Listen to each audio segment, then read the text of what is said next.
আসসালামু আলাইকুম সবাইকে। আশা করছি সবাই ভালো আছেন, সুস্থ আছেন। আলহামদুলিল্লাহ আমিও ভালো আছি।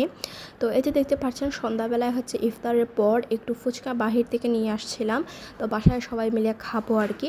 তো আমার কাছে মনে হয় যে ফুচকা বাহিরে খাওয়া থেকে বাসায় এসে আরাম করে খাওয়া যায় ভালো, আর ভালোভাবে খাওয়া যায়। তো এই জন্যই হচ্ছে বাসায় নিয়ে আসা, আর বাসায় মানে আনলে কমফোর্টের মধ্যে থেকে খাওয়া যায়। তো এটা হচ্ছে তার পরের দিন ইফতারিতে হচ্ছে একটু বানিয়েছিলাম লাচ্ছি। তো এই যে আজকে আপনার সাথে লাচ্ছির ফুল রেসিপিটাই শেয়ার করব। তো এখানে হচ্ছে আমি মিষ্টি দই দিয়ে দিব, আর এটা কিন্তু ফুলকলির দই। আর ফুলকলির দই দিয়ে আমার কাছে মনে হয় লাচ্ছিটা বেস্ট হয়, তো এর জন্য হচ্ছে বারবারই ফুলকলির দইটা ইউজ করি। তো এই যে দেখতে পাচ্ছেন আমি ফার্স্টে 3 টেবিল চামচের মতো দই দিয়ে দিব। আর এটা কিন্তু মিষ্টি দই, আমি বারবার বলছি। আর যদি আপনারা টক দই ইউজ করেন তাহলে কিন্তু এক্সট্রা করে চিনি দিতে হবে।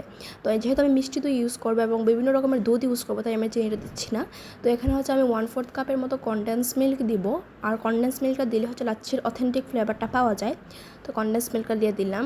তারপর হচ্ছে এখানে আমি দিব গুঁড়া দুধ। তো গুঁড়া দুধ হচ্ছে দিব 2 টেবিল চামচের মতো গুঁড়া দুধ দিব। তারপর হচ্ছে আমি দুধ জাল করে রেখেছিলাম, এই জাল করা দুধটা দিয়ে দেবো, মানে গরুর দুধটা। তো এখন আমি এখানে প্রায় 3 রকমের দুধ ইউজ করেছি। তো এটাকে আমি জাস্ট ব্লেন্ড করে নিলেই কিন্তু আমার লাচ্ছির একদম রেডি হয়ে গিয়েছে। দেখতে পাচ্ছেন কতটা সুন্দর হয়েছে। আর লাচ্ছির মানে বিশেষত্ব এটা যে উপরে একটু ফেনা ফেনা উঠবে, তো এটাই হচ্ছে লাচ্ছির দেখতে মানে সৌন্দর্যটা।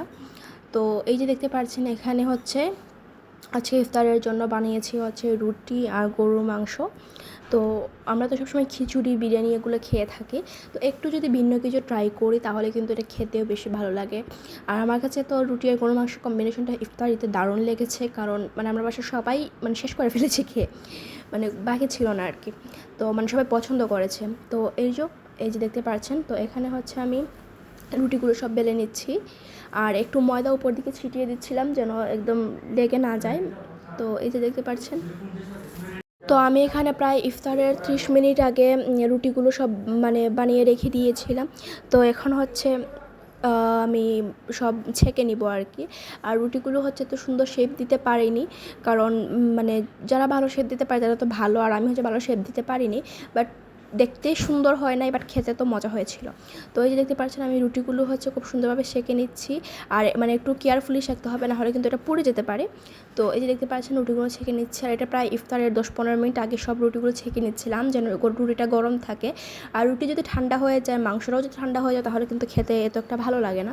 তো গরম গরম রাখার জন্যই হচ্ছে একটু লেট করে বাছতেছিলাম। তো এই যে দেখতে পাচ্ছেন মাংসটা, আর এই যে দেখতে পাচ্ছেন রুটি। তো এখন হচ্ছে সব কিছুই আমি মানে একদম সাজিয়ে নিয়েছি, একদম ইফতারের জন্য সবাই রেডি। তো এই তো আজকের ব্লগটা এই পর্যন্তই। আজকের মধ্যে এখানে বিদায় নিয়ে নিচ্ছি। আল্লাহ হাফেজ সবাইকে। আসসালামু আলাইকুম।